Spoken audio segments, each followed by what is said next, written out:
everyone. Thanks for coming here. First thing, C-SPAN is filming this, so if you're in the witness protection program, you might want to leave now. Otherwise, we have your consent.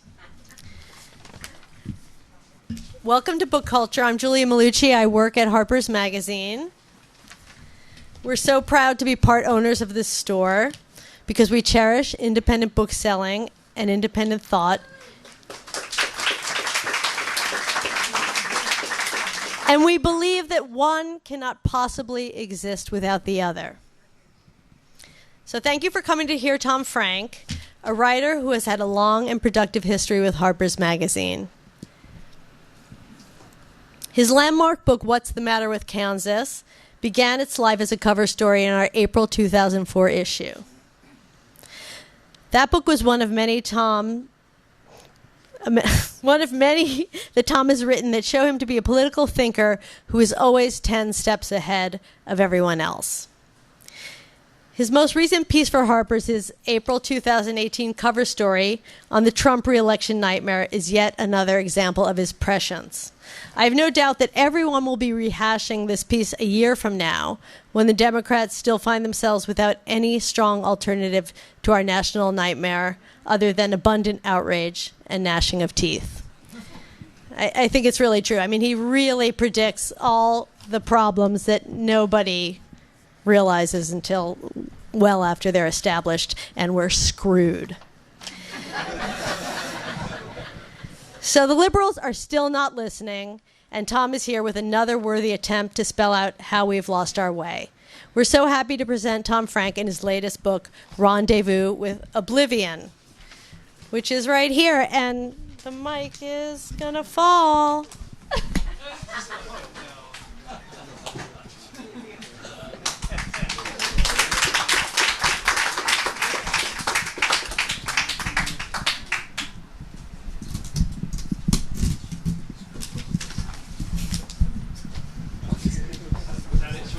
Over to you, Tom.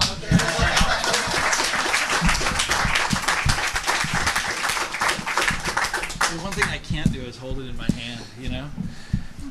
Hold this for 1 second. I'm going to come right back. Okay. Sorry. That's all right. We'll get going here. How are y'all doing? So welcome. It is, yeah.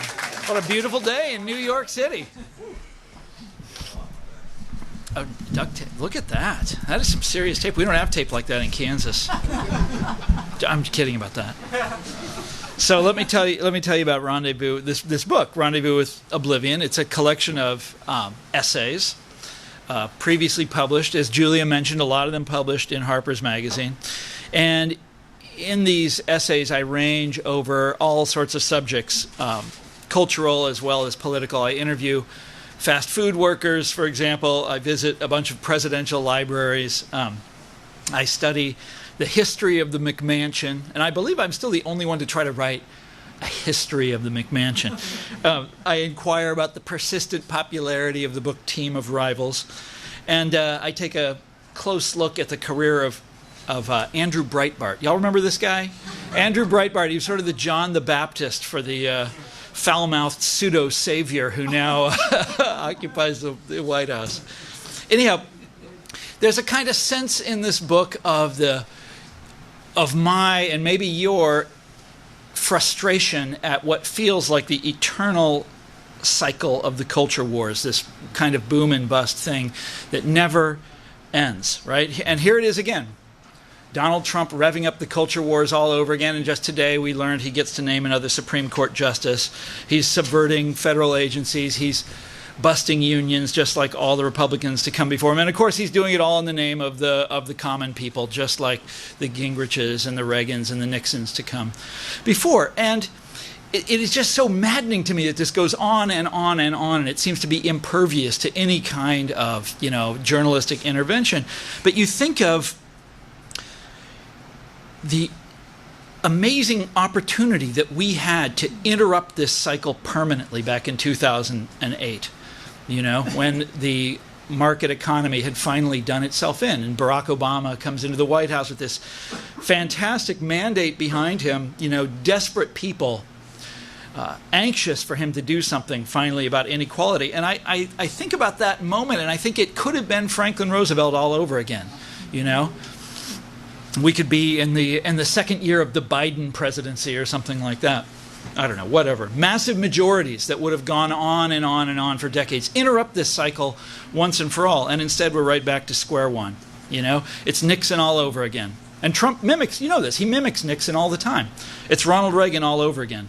That's what Make America Great is, right? That slogan that's lifted directly from Reagan, only different hairdo this time, right? And more flamboyant posturing and ever more outrageous rhetoric. So all of the essays in Rendezvous with Oblivion aim at one essential story. I'm trying to tell one story in this book with all of these different essays, and it's this. This is what a society looks like when the glue that holds it together starts to dissolve.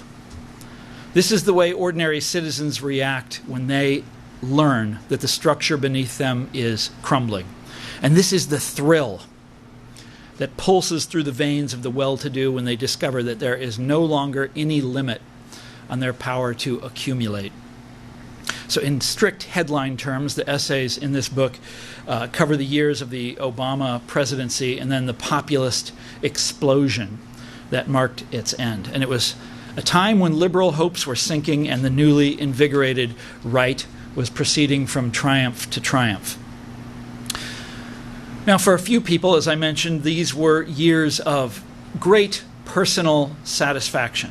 The effects of what we used to call the Great Recession were slowly receding, and affluence had returned to smile once again on the tasteful and the fortunate. And the lucky ones resumed their fascinating inquiries into the art of the cocktail and the science of the grandiose suburban home, and for them things transpired reassuringly just like before. But for the many, this was a period when reassurance was in short supply. Ordinary Americans began to understand in these years that, recovery or not, things would probably never be the same in their town or their neighborhood. And for them, this was a time of cascading collapse, with one trusted institution after another visibly deteriorating. Folks, it was a golden age of corruption. And when I say that, I don't mean that our top political leaders were on the take over the last decade. They weren't. But rather that, I mean it in a larger sense, that our guardian class in this country had been either subverted or put to sleep. Human intellect no longer served the interests of the public. It served money, or else it ceased to serve at all. And that was the theme of this era that I'm describing, whether the locale was Washington, D.C., or the college that your kids attended, or the city desk of your rapidly shrinking local newspaper. Of course, that's not a problem for you here in New York. We'll talk about that later. Basically, it goes like this. No one was watching out for the interests of the people, and the people could increasingly see that this was the case. It was the financial crisis of 2008 that engraved this pattern, I think, permanently in the public mind. Every trusted professional group that touched on the mortgage industry had turned out to be corrupt. Real estate appraisers, remember? Real estate appraisers had puffed the housing bubble. Credit rating agencies had puffed Wall Street's trashy securities. And of course, the investment banks themselves had created financial instruments that were designed to destroy their clients. And then, of course, as the larger economy of the world spiraled earthward, and as millions of people around the world lost jobs and homes, the trusted professionals of our federal government stepped in to ensure that their brother professionals on Wall Street would suffer no ill effects. So for this generation, for our generation, the bailout of the crooks would stand as the ultimate demonstration of the worthlessness of institutions, the sort of nightmare knowledge that lurked behind every scam that was to come. And what I describe in Rendezvous with Oblivion is a vast panorama of such scams, a republic of ripoffs, if you will. Bernie Sanders, who's sort of the archetypal reform figure of our time, likes to say that the business model of Wall Street is fraud, But I think that in truth, we could say that about many of the designated protectors of our health and well-being. Pharmaceutical companies, for example, we learned that they jack up prices for no reason other than because they can, because it is their federally guaranteed right to do so. The brainpower of Silicon Valley, meanwhile, concentrates on the search for ingenious ways to harvest private information and build monopolies so that it too can gouge the world with impunity. Now, in politics, of course, the scam and the fib are as old as the earth itself. And even so, these were years of extraordinary innovation in the field. The rise of the super PAC, the Citizens United decision, these drew the most attention in this regard. But what seems most striking now, looking back, is the way the casual dishonesty of politics started to spill over into everyday life. What I mean by that is that, now I'm going to get this thing open this time. The consolations of ideology were no longer the property of the pundit class. They were massified. They became available to the millions via Facebook and Twitter and the political entertainers on cable news. So millions of Americans came to believe that everything was political and that therefore everything was faked, that everyone was a false accuser, so why not accuse people falsely, that any complaint or grievance that you could come up with could ultimately be confounded by some clever meme, that they or their TV heroes had discovered the made-up argument by which they could drown out that still small voice of reality. Legitimate public defenders like newspapers were simply shutting down. And as your local paper went silent, which is a big problem in the part of the world that I come from, by the way, and as your local newspaper went silent, the reign of facticity seemed to crumble as well. Among the newspapers that survived, and there's basically only 2 or 3, depending on how you count it, that matter. Think about that for a second. In this country of 320 million people, we have 3 newspapers that matter. And everybody else in the media takes their talking points from those 3 papers.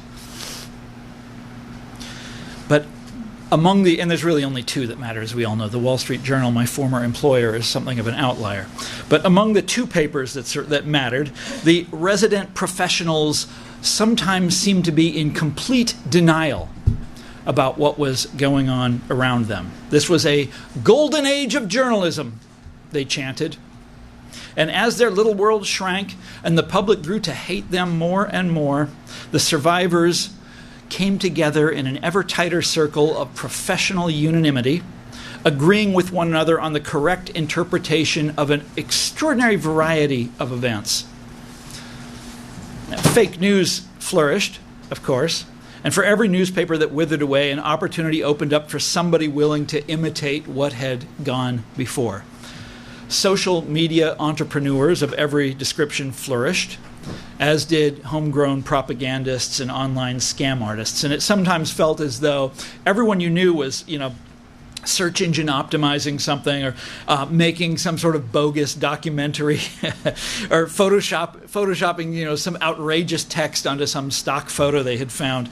And the internet teemed with collators of tweets, makers of memes, content farms, traffickers in panic and stereotype, liars for hire. Now, we all know this country has always been friendly to quacks and mountebanks and false accusers. I mean, that's who we are, right? But there's something different today. The quacks and the mountebanks, they own the place now. And everybody knows it. The con game today is our national pastime. And what has made all of this possible, the underlying condition that makes all this possible, is not a mystery. For most Americans, the props of middle-class life are growing expensive and out of reach. And at the same time that this is happening, the rewards that are showered on society's handful of winners have grown astronomically greater. We all know this, and the result is precisely what our cynical ancestors would have expected. People will do anything, and I mean anything, to be one of the winners. What I am describing here is not sustainable, as people back in DC like to say. I mean, folks, you can't build a civilization on rolled back odometers or by taking out no-doc loans to pay for a wave of scam phone calls to senior citizens, or by amassing greater and greater personal debt to purchase fancy college degrees that are worth objectively less than they used to be and might well prove to be worthless altogether.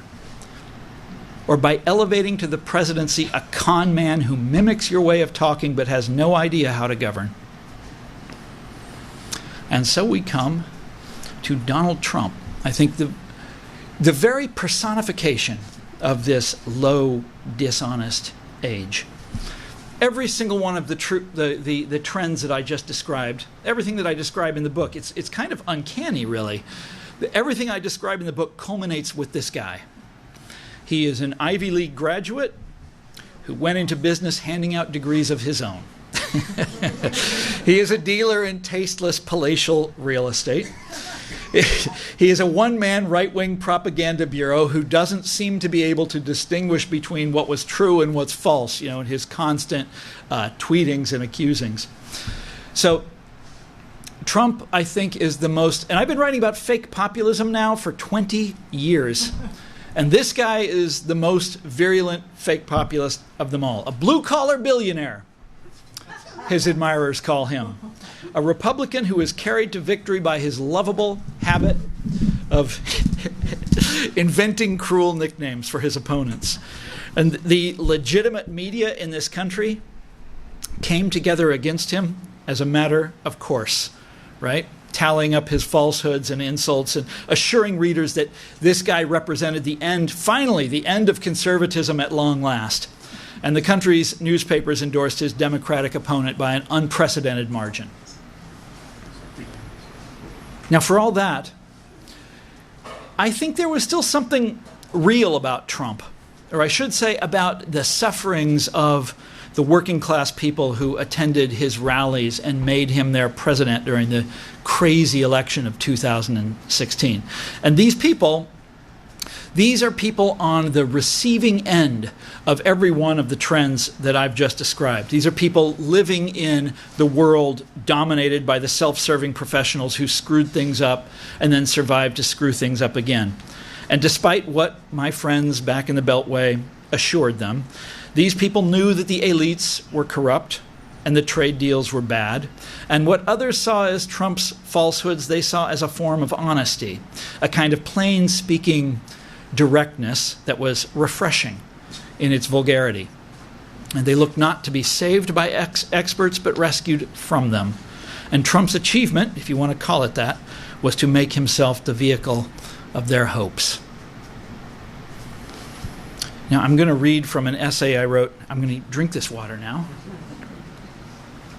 An essay that I wrote in 2016. This was in Harper's Magazine. And it was about the Washington Post's op-ed page.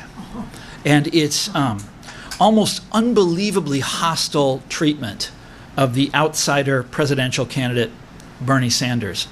Okay, now in this essay, I summarized the Post's their op-ed page and the way that they attacked Bernie Sanders. I summarized this in some detail, okay, and it goes on and on.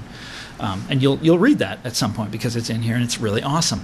Anyhow, it ends. The essay concludes like this. Okay, after summarizing all of the many ways in which they attacked Bernie Sanders. Think of all the grand ideas that flicker in the background of the stories I've just recounted. There's the admiration for consensus. There's the worship of pragmatism and bipartisanship. There's the contempt for populist protest. There's the repeated equating of dissent with partisan disloyalty. And just think of all the bad ideas this pragmatism entailed. The cheers for the bank bailouts. The indignant refusal to question the Democratic National Committee. The dismissal of single-payer health care as a preposterous dream. What I'm describing, of course, is a very familiar thing. This is the ideology of the professional class, of your sound-minded East Coast strivers, fresh out of Princeton or Harvard, eagerly quoting as authorities their peers in the other professions, whether you're talking about economists at MIT or analysts at Credit Suisse or political scientists at Brookings. This ideology that I'm describing constantly reassures us that the experts who head up our system of government have everything well under control. And above all, of course, it is an insider's ideology, a way of thinking that comes from a place of economic security and that takes a view of the common people that is distinctly patrician. Okay? All that's pretty straightforward. Now here comes the mystery. Why would journalists, of all people, buy into such an ideology? Right? As a group, journalists aren't economically secure. Newspapers are museum pieces today, every bit as much as Bernie Sanders' New Deal policies. The newsroom layoffs never stop. Book review editors are so rare a species now that they may disappear completely unless somebody figures out how to breed them in captivity. The same thing goes for the journalists who used to cover police departments and city halls. At some papers, opinion columnists are expected to have day jobs elsewhere, and copy editors have pretty much gone the way of the great auk. That is an extinct bird, folks. In other words, no group knows the story of the dying middle class more intimately than journalists. So why do the people at the top of this profession identify themselves with the satisfied and the powerful? Why in the world would a person working in a dying industry compose a salute to the Wall Street bailouts? I mean, it's not funny, but it's just so bizarre when you think about it. Why would a columnist for a newspaper drop megatons of angry repudiation on Sanders for his, quote, outrageous negativity about the state of the country? I mean, why? For the country's journalists, that state is pretty goddamn negative. Maybe it's something about journalism itself. I mean, this is a field, after all, that has embraced the forces that are killing it to a pathological degree. There's no institution has a greater appetite for trendy internet thinkers than journalism schools, and we're all desperately convincing ourselves that we need to become entrepreneurs or get ourselves attuned to the digital future, the future that is, as it is described for us by a cast of transparent con artists. When the TV comedian John Oliver did a riff a couple of years ago about the tragic decline of newspaper journalism, just about the only group in America that didn't think it was funny was the Newspaper Association of America, which didn't think we should be nostalgic about the days when its members were successful. I mean, truly, folks, we are like buffalo nuzzling the rifles of our hunters. Or maybe the answer is that the people at the top of the journalism hierarchy simply don't identify with their plummeting peers. Maybe the members of the DC Pundit Corps think that they will never suffer the same fate as, say, the Tampa Tribune. And maybe they're right. As the rising waters inundate the Fourth Estate, it is increasingly obvious that becoming an insider is the only way to hoist yourself above the deluge. And maybe that's one reason why the Washington Post attracted the fancy of mega billionaire Jeff Bezos, and why the Post seems to be thriving these days with a fancy new office building on K Street and a swelling cohort of young bloggers ravening to be the next George Will or the next Sidney Blumenthal. The paper remains, however, precariously the cradle of the punditocracy. And meanwhile, between journalism's insiders and its outsiders, between the ones who are rising and the ones who are sinking, there is no solidarity at all. Back in DC, every pundit and every would-be pundit identifies upward, right? Always upward. And we cling to our credentials and our professional class fantasies. We hobnob with the senators and the governors. We trade witticisms with friendly cabinet officials. We help ourselves to the champagne and the lobster at the reception. And everybody wants to know our opinion, we like to think. They want to celebrate our birthday. They want to find out where we went for cocktails after work last night.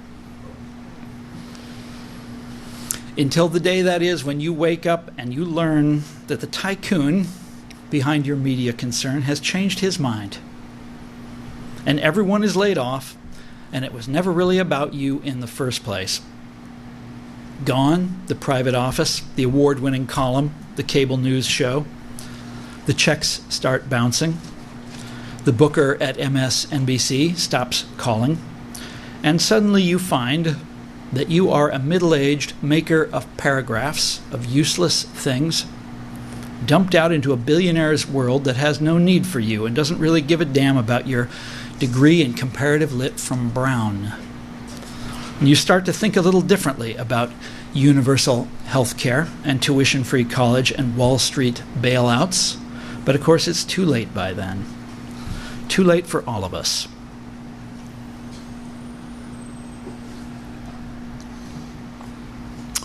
I'm going to read from an essay that Julia mentioned that I published in Harper's earlier this year. I actually wrote it last year.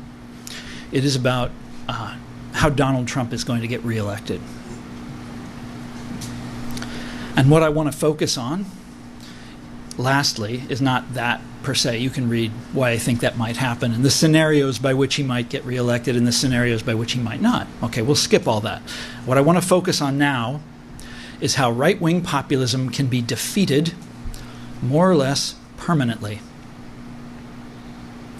Donald Trump will never seem like a natural or inevitable president to me, and not merely because he is a cad in a shockingly cantilevered ducktail, but a DA, as they used to call it.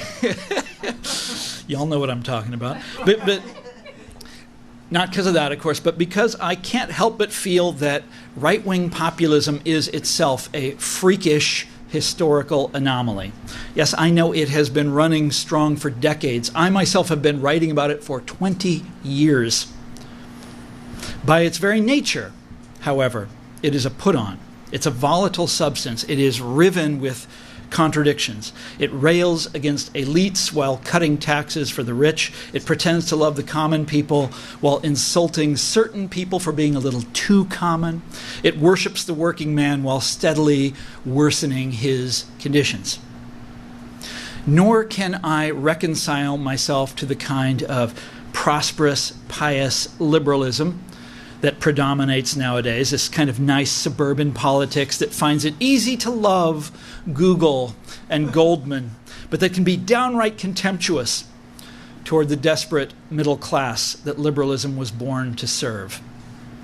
To my eye, the passionless technocrats that it has repeatedly chosen as its leaders seem as unnatural as Trump himself. But maybe that's just me, still dazed by what happened on election night in 2016.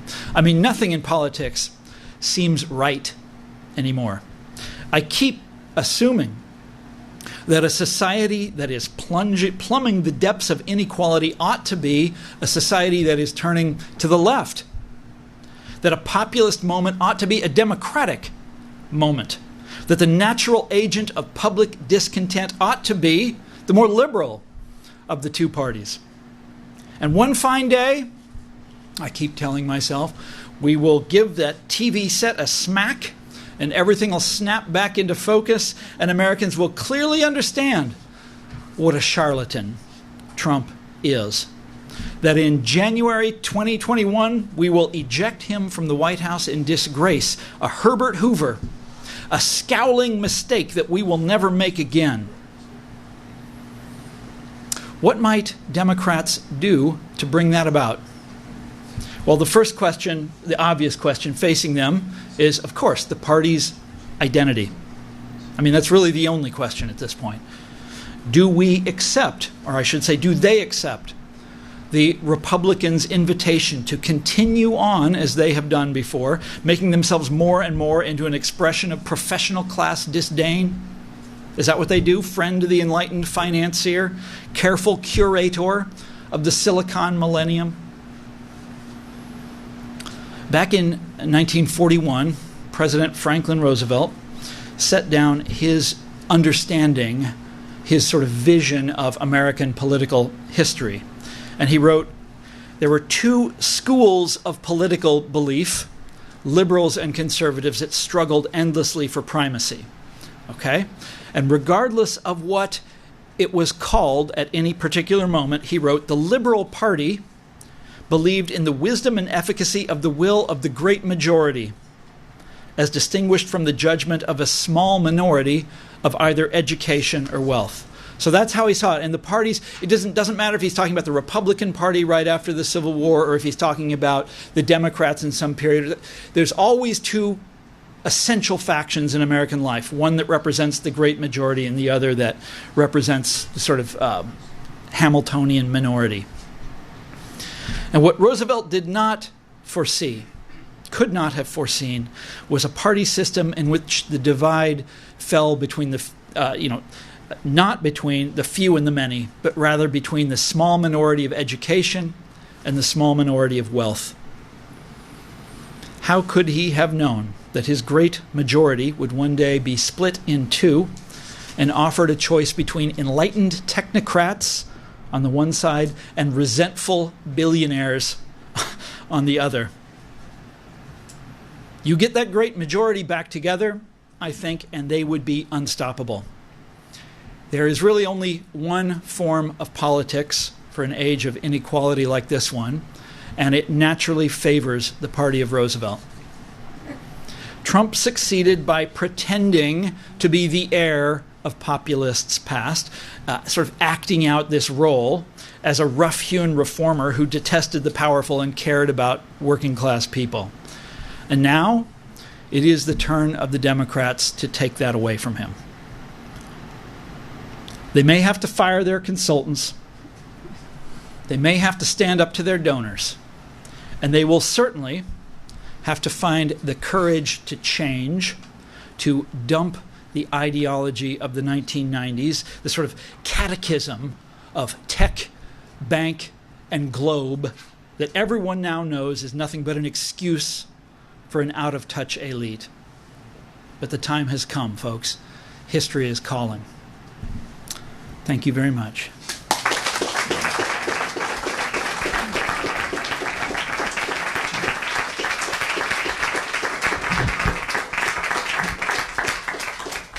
Okay, so let's do some questions. Let's talk. Do you have a microphone, or how do you want to do this? So he's got the microphone. You hand it to someone. And a reminder that a question ends in a question mark. And try to keep it to one sentence. Thank you. Sorry. Hi, thanks. Hi, a young woman just won election in the Bronx. I don't remember her name, but she was a progressive promoted by Bernie Sanders, and she beat a long-term Democrat in Queens. Yes. And Nancy Pelosi said, well, that's basically just a progressive neighborhood in one county, and it's not the direction we're going. Did Nancy Pelosi really blow it off? She really blew it off completely. Oh, that is so wrong. That is appalling. So I just wanted to share that. Okay. So, all right. And I'll put the question mark on there for you. Yeah, I think what happened in the Bronx yesterday is wonderful. I'm ecstatic. And this, her name is Victoria Ocasio-Lopez. So, excuse me, Alexandria. Names with X's in them and names with V's in them, I just, they all get confused in my mind. But she said the most wonderful thing today. Maybe she said it several days ago. I don't know when she said it, but I saw it for the first time today, where they were asking her about this sort of tension between race and class issues. And she says, I've never seen a class issue that didn't also involve race, and vice versa. And it's like, yeah, that is so true. Why can't, that is not only true, it's obvious, right? Why can't we talk about it in that way? Why can't we just be as forthright and as blunt and as correct as that? And there's also this hand-wringing that this is not the direction for the Democrats to go, and if they want to win back Iowa or whatever, or, my ancestors are from Iowa. I think this is great. I think this is the greatest thing in the world. I'm ecstatic about it. Okay, next question. I think that the current strategy of the Democratic Party these days is to run a bunch of ex-CIA agents and military people. No, they're doing it. They're getting young, attractive CIA agents, ex-CIA agents, and military people to run in all these districts, and they figure that that's going to reverse their fortunes. I kind of blame. I go back to Eisenhower, and I think the Democratic Party and the Republican Party has been on a tremendously, I'm asking you, wrong course, and have caused millions and millions of needless deaths throughout the world. And I'm really, I don't know what, I go back, all the way. And these last 50 years have been terrible. And I think that my own feeling is that Robert Kennedy would have changed that course of history. Oh, yes, that's a good one. So what can I say? The Democrats running sort of military figures, CIA figures, that kind of thing. This was the strategy that Rahm Emanuel had in 2000 and what year was that? 6? Was it 6? And it appeared to work back then, and that's why they're trying it again. But basically, it's really easy to understand the way the Democratic Party settles on its strategies and the kind of things they do. Whatever they do and whatever they say and whatever they think and whatever they promote, it doesn't require them to change. That's always the essential thing. They'll do anything else, but as long as they don't have to change that sort of essential relationship they have with, the innovative economy, the innovation. What I wrote about in Listen Liberal. So that's my last book about the Democratic Party and where they went wrong. And there's a funny question that one of the guys who's helping me with the research, a guy in D.C. who has tangled with the Democrats for a really long time. And he said when I was starting this project, he's like, you're going to do a critique of the Democratic Party. Where are you going to start? Because that's always the question. Where are you going to start? And as it happens, I started in 1968 and sort of traced where they went wrong from there. But of course, you can go back much, much, much farther. But okay, I'm shutting up now. Next question. Yes, where is that microphone? There's a bunch of people back here. I have a question about what happens now with Kennedy leaving the court. There'll be 6 conservative justices, so there's a very good chance that Roe v. Wade could get rolled back in the next 5 years or so. But there could be a plus side to that, which is that has been, to me, the number one issue in the culture wars, and one of the big reasons that conservatives, and evangelicals voted for Trump was that they knew he would put in a conservative Supreme Court justice. So I guess the question I'm asking is, if Roe versus Wade is rolled back and it falls back to the states to decide whether to allow abortion or not, will that actually defang the whole abortion argument, take that out, and actually perhaps help tamp down the culture wars in some way? Man, it would just be incredibly shocking if something like that happened, especially as a place like Ireland is going in the other direction, that we would be such an international outlier. I mean, we are in many ways, but that would just be... So I'm from Kansas, and it's one of the places that had its entire politics stood on its head by the anti-abortion movement, I should say. And Kansas was, when I was a kid, it was a Republican state, but it was moderate Republicans, and Kansas was one of the handful of states that had legalized abortion even before Roe v. Wade was passed. And I mean, there's all sorts of ways in which Kansas used to be fairly progressive, and then the culture wars came to Wichita, and we have never looked back there. Will a decision like that, which I think would be utterly catastrophic, would a decision like that defang the culture wars? No. They'll just find something else. The thing about the culture wars is that it's bottomless, it's endless. And what I argued in what's the matter with Kansas, and which I still believe today, although with there's a million details and variations that have happened since that came out, is that the culture wars are just they're a way of expressing class anger without openly doing that.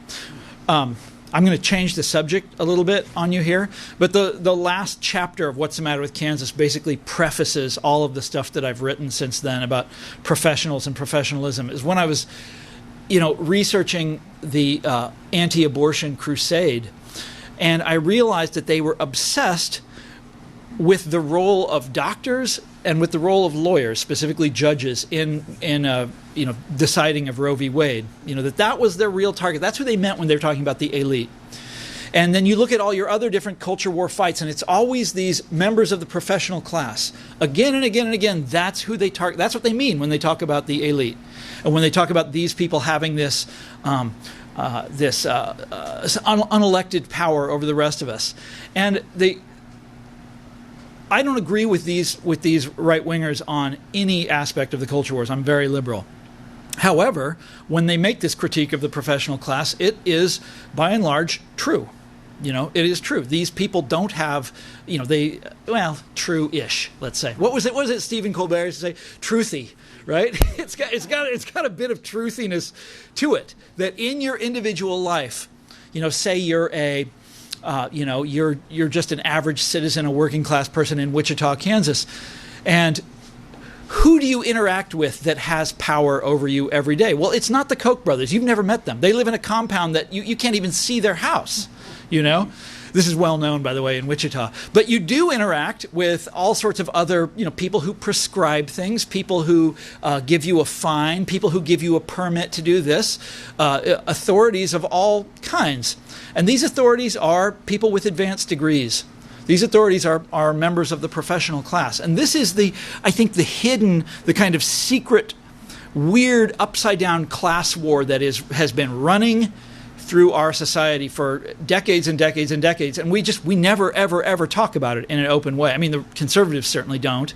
This is all a bunch of, detective work that I did, But we never talk about this openly. But I think that is the sort of one of the essential class conflicts. And most recent cover of the Atlantic Monthly is about the new aristocracy. It's all about that. Oh yeah, well they read What's the Matter with Kansas? It's all in there.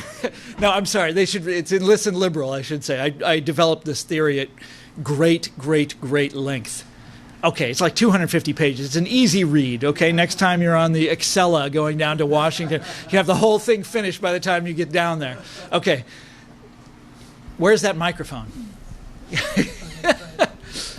All right, so the big question, I guess. So outside of electoral politics, how do we rebuild, sort of social democratic institutions in the denuded soft dystopia that you describe? Okay, that's a great question. And I don't have the answer for it, so what I'm going to do is flesh out the question even more for you. And I've been reading a lot about populism lately. This was my first love when I went to graduate school, was 1890s populism, and I read all these books about it. And now that we're using the term in an entirely different way to mean something completely negative, I went back and got these books out and have been reading them again. And the great sort of historian of populism, Lawrence Goodwin, used to say that to have a movement like that, you first have to have a political movement like that, you first have to have a social movement. And populism came out of a farmer cooperative movement where they were all these people all over the South and the Midwest were getting together, setting up farmer cooperatives and basically doing battle with the monopolies and the capitalists of their time. And then politics was kind of a second stage. And you see the same thing with labor in the 1930s, this other great, fantastic flowering of populism in American life. Everybody's signing up for the CIO. They're signing up in enormous numbers. And then the second stage is they move into politics. And by God, they turn this country on its head. I mean, it's fantastic success in the 1930s. Now then the question is, what do we have today that could replicate that? What kind of movement do we have today? Well, you saw what the Supreme Court did today to labor. I mean, you can talk about right-wing populism all you want, but these people they want to destroy organized labor, and they are, doing a good job at it. And so what is going to take the place of that? And the answer is, folks, I don't really know. We need something, but I am more and more, okay, I'm very depressed about this. I just wrote a book called Rendezvous with Oblivion, and what you see in a place like Wichita, Kansas, or wherever, I keep using Wichita as my example. I'm going there next week to do the same talk. But in a place where someone would have been part of the Farmers Alliance, or someone would have been part of a labor union, and those organizations would have helped to help them understand the world around them.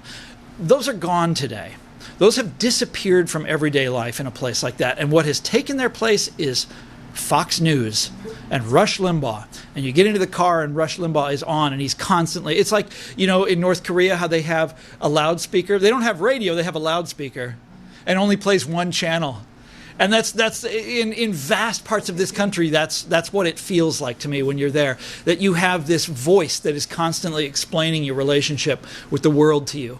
And those other things that came from the grassroots up, where ordinary people got together and built a movement of their own and worked out their own understanding of the world. And by the way, and it happened again in the 60s too, with not as much success. But that's gone. And we need to get that back. Now, I don't know how to get that back. I mean, I don't know. The punk rock circuit in the 1980s. We'll bring that back. That'll do it. Okay, maybe 2 more minutes? Yeah, whatever you want. I was going to ask those two questions. What do we do as citizens? And then I was going to bring up this book that I read by Neil Postman, I think, called Entertaining Ourselves to Death. Amusing Ourselves to Death. Amusing Ourselves to Death. That's a great book. It was a wonderful book, and it scared the hell out of me. He was ahead of his time, wasn't he? He was ahead of his time. It was written in 1984, and it was an amazing book, and he said this was going to happen. Yeah. And he said it was going to happen because people were no longer meeting in meeting halls for hours and talking, farmers and professionals, and working out what would make sense for a small town or how they would organize a populist movement. So given that we have a capitalist society, that ads sell, that fears sell, and that Fox News is piped in everywhere, do we have other options to organize? And is anybody writing about it, or you're questioning it too? Who's thinking about this? Okay, so now that I gave you the bleak side, yeah. I gave you the bleak side. There are some positive things going on right now. Those teacher strikes in the red states, that was awesome. That was fantastic. And these are, now remember this, these are teachers unions. These are some of the most hated labor unions out there, and they made these red state governments capitulate. I mean, an amazing series of wins for labor. And another thing, now that, and by the way, I'm going to give away part of the essay about Trump here, but with the labor market so tight right now, with unemployment so low, you are in a situation all of a sudden where workers are able to join unions and management can't stop them, are able to form unions. And it's happening. It's happening right now. Even as the Supreme Court, tries to give them the death blow, people are signing up. I have a friend at the AFL-CIO, and he was telling me that they had their best month in his lifetime, 2 months ago, in terms of new members. So there are, and this is because of the state of the economy that we're in right now. But there are hopeful things going on out there right now. And like I said, the results in the Bronx yesterday, come on, that's great. That's really good news. Thank you. Hello, thanks for all your excellent work. And 2 quick questions, if I may. So you mentioned during your talk that the glue that held us together has gone away. So what is that glue, number one? And then right-wing propaganda was discussed, and to me that's a huge factor. Was what? Was discussed. Yes. And so what's if the Democrats are able to come up with solutions that make sense and address the problems that we have, how are they going to be able to present that in a way that cuts through all the propaganda that is out there? That's that's another excellent question. How are they going to cut through the propaganda? I don't know. They don't have an organization for doing that. I mean, right now there is this kind of weird mind meld between the Democrats and the sort of op-ed pages of this country's newspapers, and I mean they are. You look at something like CNN, and Trump is not. He protest too much, and he calls them fake news and all that sort of thing. But their bias is more evident today than it has ever been in my lifetime. But that doesn't mean that they're doing the Democrats any favors. Just repeating what that the Democrats are good and they're the party of civility and blah blah blah blah blah, and hoping that they win elections. That's not good enough, because the Democrats themselves need to change. And I've been talking about the Democrats, the need to change for quite a while. And what I discovered in my own life is that when you talk about that, all of a sudden your invitations dry up. That is my own personal experience, and I don't know how you change that. I mean, I'm doing my best, and it's not changing. It's going the other way. And okay, that's a really good question.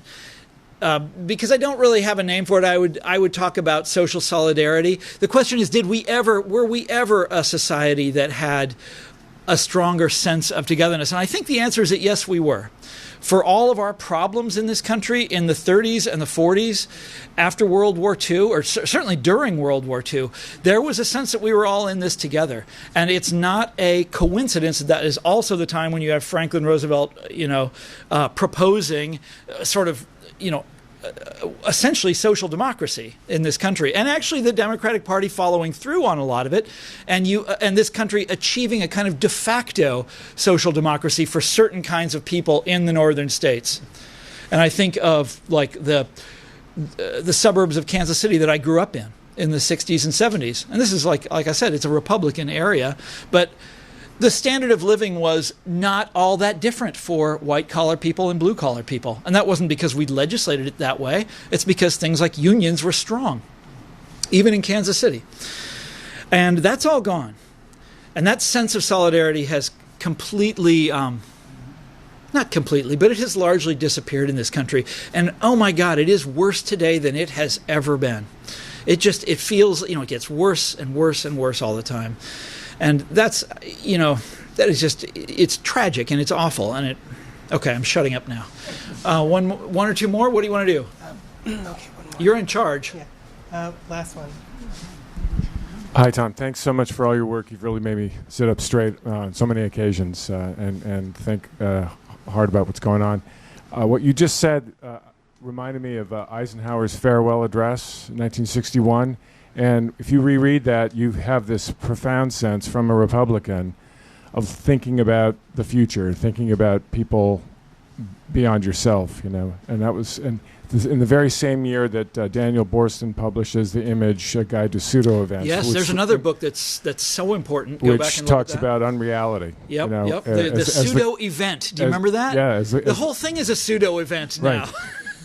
How Trump prescient. tweets every morning is a pseudo-event. I'm going to read your article about Trump and his being elected, but have you thought about, and I feel like I have a tin hat on, but what if there's an election and Donald Trump loses, but he just refuses to acknowledge the results of the election and the peaceful transfer of power? What if we are under a kind of cyber attack, an ongoing war that no one can really agree that is actually happening, which is even more pernicious than you can imagine? So what happens if he is elected and there is not a peace? Well, there's a shrug. Look, instead, not a civil war, but a shrug. That's you're describing something awful. I don't know what you do then. Jeez, I have a place in Paris that I'm going, and I'll see you in the. Yeah. By the way, I keep thinking of the Andrew Breitbart, my essay about Breitbart in here, which I wrote it right after he died, and he was a more interesting guy than he seems, but he used to always call for a kind of civil war against liberals. It was one of his strange. Anyhow, it was ridiculous, and it was all on the because he thought that conservatives were a victimized group. And the conservatives were always the victims of everything. And the more you dig in right-wing culture, the more you encounter this sense of themselves, of their own victimization. And they cry these hot tears for themselves and how badly they're treated. And I mean, latest example, of course, is what happened to what's her name, Sarah Sanders, when she wanted to go in her restaurant and boo-hoo-hoo, cue the tears. It's really, really sad. But that's the sort of a secret ingredient in every one of the culture wars, is this notion that average people are persecuted here in America. Anyhow, I went pretty far afield from your question because there's no way I can answer that. I do not know what you do. My essay about Trump, I state right at the top, I have like a Chicago school economist, I have a whole bunch of conditions that you have to accept. And one of them is that there is no military coup. Okay, that Trump competes by the rules. And the Democrats fight him by the rules, and then we talk about it from there. By the way, I am less afraid of that today than I was when he first got elected. I was very concerned when he first got elected, but so far he has not. I mean, when he gets stopped, and when one of his, more or less, right? What did he do? Just the other day, he was denied in some way. What was it that happened to him? He wanted to do something and he wasn't able to do it. But there's been 100 things like that where he's not able to.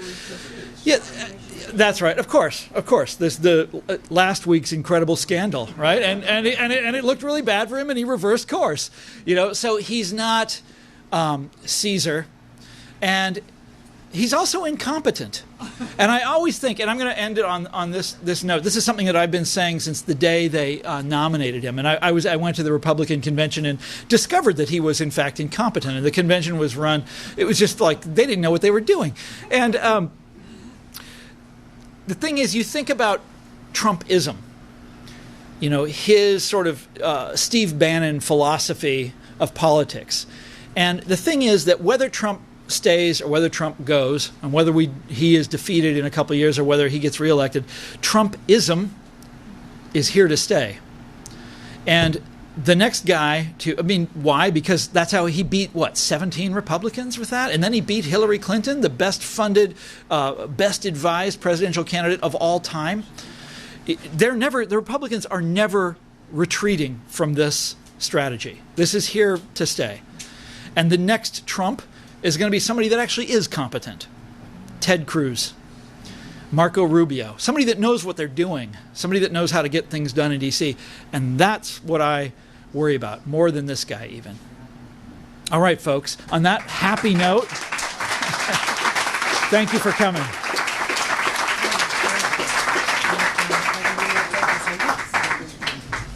Now I'm going to sign books, so come on.